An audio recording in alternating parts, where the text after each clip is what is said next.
नमस्कार दोस्तों, मैं अतुल सिंह एक बार फिर आप सभी का स्वागत करता हूं मेरे आज के वीडियो में। मेरा आज का वीडियो है शीर्षासन के ऊपर, जिसे हेड स्टैंड कहते हैं।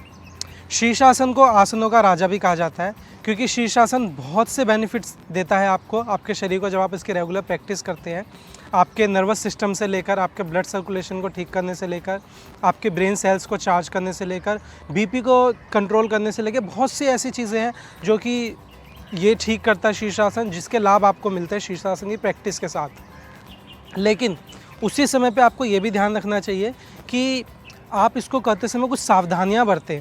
अगर आपको मान लीजिए आपकी नेक से रिलेटेड कोई इंजरी है, आपको आपके रिस्ट से रिलेटेड कोई इंजरी है, तो आपको बीपी भी बहुत ज़्यादा अगर फ्लक्चुएट रहता है आपका, तो आपको ये सब करने से बचना चाहिए, या फिर आपके साथ जो ट्रेनर है या फिजिशियन है उसकी थोड़ी सी राय लेके करेंगे तो ज़्यादा बेहतर रहेगा। तो आज के वीडियो में हम देखने वाले हैं कि हम शीर्षासन को किस तरह से कर सकते हैं, वॉल की हेल्प से, किसी साथी की हेल्प से, या फिर विदाउट द वॉल हम अपने आप कैसे प्रोग्रेसिव मैनर में आगे बढ़ सकते हैं। तो इसमें दो तीन बातें ध्यान रखने वाली होती हैं। एक तो ये कि आपकी जो ग्रिपिंग है वो, और दूसरा जाने का तरीका। दो ये चीज़ें मेन होती हैं। तो आइए शुरू करते हैं, मैं आपको बताता हूँ हम किस तरह से हमें करना है। तो सबसे पहले इसमें इंपॉर्टेंट मैंने आपको बताया ग्रिपिंग होती है। ग्रिपिंग आपको किस तरह से करनी है, देखिए आपका हाथों को ग्रिप करना है इस तरह से। जो नीचे की उंगली मेरी आपको दिख रही है ना, ये इस तरह से नीचे नहीं रखनी, क्योंकि क्या होता है कई बार जब हम पोस्चर में जाते हैं तो हम इसको इस तरह से प्लेस करते हैं। अगर मान लीजिए आप लंबे समय के लिए होल्डिंग कर रहे हैं तो ये जो उंगली है ये दब सकती है, आपको पेन हो सकता है। तो आपको ध्यान क्या रखना है, इस उंगली को नीचे की जगह अंदर रखें। देखिए इस तरह से जब आप इसको अंदर रखेंगे तो जो आपका नीचे का बेस है हाथ का वो फ्लैट हो जाएगा। ये बेस जब आपका फ्लैट हो जाएगा तो फिर आप इसको ईजिली कर पाएंगे। तो किस तरीके से मैंने ग्रिप किया हाथों को, अंगूठे दोनों अप रहेंगे और नीचे वाली उंगली को अंदर कर लिया। फिर मैंने हाथों को प्लेस किया। अब हाथ प्लेस करने के बाद दूसरी जो चीज़ आती है वो आती है आपकी एल्बो की पोजीशनिंग। तो एल्बो के बीच का गैप कितना होना चाहिए वो इस बात से हम मेज़र करेंगे कि रिस्ट से लेकर एल्बो, इसके बीच का जितना गैप है उतना आपका जनरल होना चाहिए।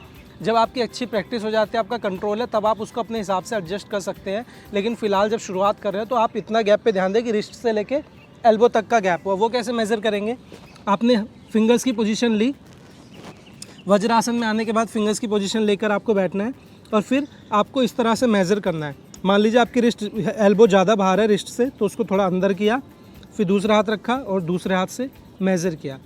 अब जो मेरी पोजीशनिंग है वो फिंगर्स की भी ठीक हो गई है और एल्बो का गैप भी बहुत ज़्यादा नहीं है। अगर एल्बो के बीच का गैप बहुत ज़्यादा होगा तो उससे हमें नुकसान क्या है, नुकसान ये है कि जब एल्बो बहुत ज़्यादा ओपन होगी तो आपको बैलेंस बनाने में मुश्किल होगी, क्योंकि जब हमारी पोजीशन ये होती है तो एल्बो हमें रोकती है कि हम आगे की ओर नहीं गिरे, और हमारे जो अंगूठे वो हमें सपोर्ट देते हैं कि हम पीछे की ओर नहीं गिरे। इसलिए हमें दोनों चीज़ों का ध्यान रखना है कि आपके अंगूठे भी अप हों और एल्बो के बीच का गैप भी बहुत ज़्यादा नहीं हो। तो किस तरह से करेंगे, हमने हाथों की पोजीशन के बाद हाथों को प्लेस किया इस तरह से, एल्बो की पोजीशनिंग ली। अब मुझे जो ये चोटी वाला हिस्सा होता है उसको अपनी पाम पे रखना है और हेड का कुछ हिस्सा फ्लोर को टच करेगा। अंगूठे अप, और यहाँ से मैंने हेड को प्लेस किया और फिर धीरे से अपने पैरों को अप उठाना है, जैसे माउंटेन पोज के लिए उठाते हैं। हिप को अप किया और अपने टोज़ पर आ जाना है। फिर धीरे धीरे हमें वॉक करना है आगे की ओर। तब तक वॉक करना है जब तक आप वॉक कर सके, आपको लगे कि अब मैं इससे आगे वॉक नहीं कर सकता हूँ। उसके बाद आपको हल्के से एक पैर को उठा लेना है और फिर जब लगे बैलेंस बन गया है फिर दूसरा पैर उठाएं। आपके नीज़ आपकी चेस्ट की ओर रहेंगे और बॉडी को यहीं पर होल्ड करने की कोशिश करें। फिर वापस बिगिनिंग में जब आप विदाउट किसी की हेल्प के, विदाउट वॉल जब आप प्रैक्टिस करना शुरू करें तो ये जो पोस्चर मैंने अभी किया हाफ में, पैरों को बेंड करके चेस्ट की तरफ करके, आपको यहाँ पर अपनी होल्डिंग बढ़ानी है। इससे फ़ायदा क्या होगा, जब आप अपनी बॉडी को यहाँ पर होल्ड करना सीख जाएंगे उसके बाद जो मूवमेंट है सिर्फ आपको पैरों की मूवमेंट रह जाएगी। वो किस तरह से, देखिए हाथों को प्लेस किया, एल्बो की पोजीशनिंग ली। आप यहाँ पर जब आएंगे, यहाँ पे आपकी होल्डिंग मान लीजिए अच्छी हो गई है, तो इसके बाद सिर्फ आपको एक मूवमेंट लेनी है, पैर पीछे देन पैर सीधे। पंजों को एकदम टाइट रखें, hip muscles tight, abdominal muscles को एंगेज रखें। देखिए अंगूठे जो आपको दिख रहे होंगे मेरे हेड के पास, इन्होंने मेरे हेड को ग्रिप कर रखा है। पंजे ऊपर, और फिर जब आप वापस आएंगे तो सेम वे बेंड किया, चेस्ट की तरफ लिया और आराम से वापस। कोशिश हमेशा ये करें कि आप आराम से जाएं जब आप विदाउट दी वॉल कर रहे हैं। जब आप आराम से जाएंगे तो आपका कंट्रोल बेहतर आएगा, फिर आप उसमें मॉडिफिकेशंस अपने आप से कर सकते हैं और अलग अलग तरीक़ों से भी जा सकते हैं। तो इसके बाद हम देखते हैं कि हम किस तरह से करने वाले इस पोस्चर को, किसी साथी की हेल्प से या फिर वॉल की हेल्प से। तो मैं आपको दिखाऊंगा कि किस तरह से हम वॉल की हेल्प से और किसी साथी की हेल्प से हम शीर्षासन कर सकते हैं। तो लेट्स सी कि हम वॉल की हेल्प से पहले कि किस तरह से कर सकते हैं। तो मैं वॉल की हेल्प से करूँगा। पहले आपको सेम पोजीशन लेना, हाथों की पोजीशन सब कुछ सेम है। आपको पोजीशन लेनी है, हाथों को प्लेस करना है नीचे फिंगर्स को लेकर, देन अपने हेड को प्लेस कीजिए इनसाइड, फिर आप सीधा जाइए पर्वत आसन की पोजीशन में और धीरे धीरे वॉक कीजिए। जब आपको लगे कि आपकी पीठ वॉल की तरफ पहुंच गई है, जल्द हल्का सा टच होने लगी है, तब आप एक एक करके पैरों को उठाने की कोशिश करें और फिर धीरे धीरे ऊपर जाएं। ऐसे शुरू में आप वॉल का सहारा ले सकते हैं। इससे ये होगा कि आपका हेड जो आपका बॉडी वेट है वो बेयर करने का हैबिचुअल होने लगेगा, आप आदी हो जाएंगे उसके। और फिर कुछ समय की प्रैक्टिस के बाद आप एक पैर को इस तरह से करके और दूसरे पैर को इस तरह से करके आप धीरे धीरे मूवमेंट्स कर सकते हैं। फिर एक टाइम आएगा कि जब आप यहाँ पर बिना वॉल के भी बैलेंस बनाने लगेंगे। बट शुरुआत आप यहीं से कर सकते हैं कि आप अपने दोनों पैरों को वॉल पे रख सकते हैं इस तरह से, और हिप को ऐसे वॉल पे नहीं रखें, हिप को हल्का सा दूर रखें ताकि आपकी बॉडी का वेट जो है वो आपके हेड की तरफ ज़्यादा है और वो धीरे धीरे हैबिचुअल हो बॉडी वेट लेने का। और उसके बाद फिर आप धीरे धीरे पैर हटाने हैं, अपने वेट पर आना है। और फिर जब आप ऐसा करने लगेंगे फिर आराम से कोशिश करें कि आप आराम से जाएं और आराम से ही वापस आएँ, एक एक पैर लेके, दोनों पैर लेके आराम से। या अगर नहीं आ सकते हैं, नहीं जा पा रहे हैं, तो आप हल्की सी जंप लेके जा सकते हैं इस तरह से। ये जंप लेकर ऐसे जाएं और जब वापस आते हैं तो आराम से ऐसे करके वापस, और फिर सेम चीज़ रिलैक्स। तो ये था कि हम वॉल के साथ किस तरह से करते हैं। अब मैं आपको ये दिखाऊंगा कि अगर आप किसी की हेल्प लेना चाह रहे हो, कोई आपका साथी साथ में है, कोई भी दोस्त है या जो आपके साथ प्रैक्टिस करते हैं, उनके साथ अगर आप करना चाहें तो आप किस तरह से कर सकते हैं। तो मैं इनवाइट करूंगा मेरे साथी को ज़रा।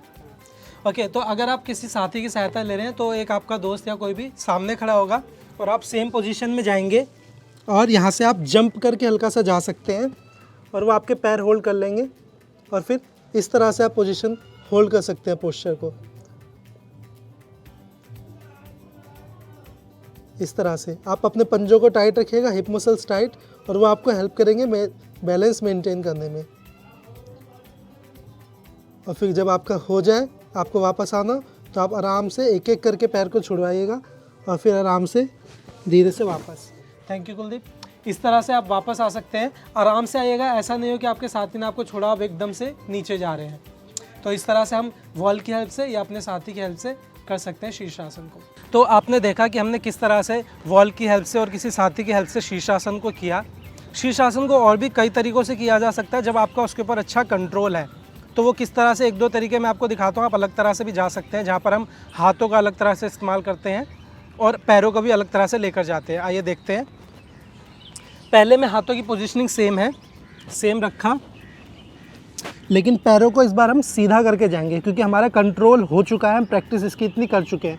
पैर सीधे, आपको अपनी कोर मसल्स को यूज़ करना है और धीरे धीरे पैरों को ऊपर उठाना है। पंजे अभी भी टाइट रहेंगे, बेसिक्स हमेशा सेम रहते हैं। अब गया और फिर यहीं से पैरों को सीधा रखते हुए ही वापस। दूसरा तरीका जिसमें हम अपने हाथों को अलग तरह से इस्तेमाल करने वाले हैं, अपने फिंगर्स अपार्ट करके हाथों को रखा है, लगभग शोल्डर विद अपार्ट गैप हो। हेड को थोड़ा सा आपको आगे की ओर रखना है, जो हेड का मिड वाला पार्ट है वो फ्लोर पर जाएगा। अगेन आपको माउंटेन में आना है, यहाँ पर आप पैरों को सीधा करके ले जाएं या फिर बैंड करके, आपकी मर्जी है, जो भी आपके लिए ज़्यादा सुटेबल हो। आप इस तरह से भी जा सकते हैं, बैंड करके आराम से मूवमेंट लेकर, या फिर आप सीधा करके भी जा सकते हैं।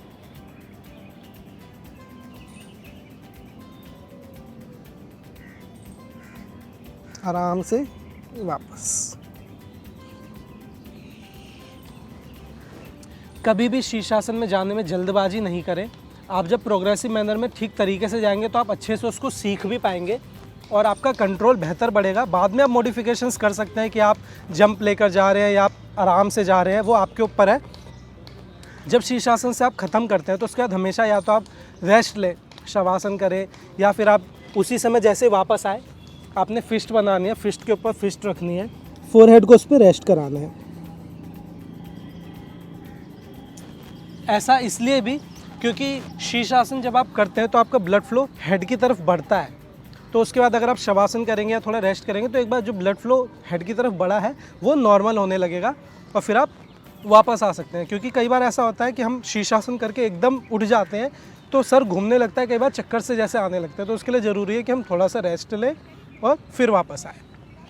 तो आज के वीडियो में इतना ही, मिलते हैं अगले वीडियो के साथ। नमस्ते।